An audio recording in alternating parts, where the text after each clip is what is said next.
Imagine करो तुम आज सो के उठे हो और कोई तुम्हें बता रहा है कि कल तुम एकदम डिफरेंट इंसान थे। Different personality, different voice, different behaviour, and तुम्हें उसमें से कुछ भी याद नहीं है। वेलकम टू डे 5 और 15, जहाँ मैं कुछ ऐसे ही केसेस बताऊंगी जिन्होंने साइकोलॉजी को हमेशा के लिए बदल के रख दिया।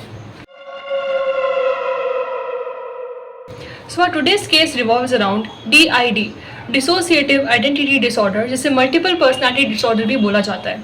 ये केस शुरू होता है क्रिस कॉस्नर सिजमोर से, जिसे साइकोलॉजी की दुनिया में ईव के नाम से जाना जाता है।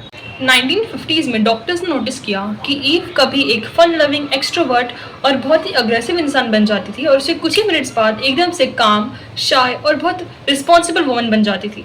और सबसे शॉकिंग बात तो ये थी कि ईव को उस टाइम की कोई भी मेमोरी नहीं होती थी, यानी उसको याद ही नहीं होता था कि उसने कि जब वो पर्सनालिटीज में स्विच कर रही थी तब उसने क्या क्या किया।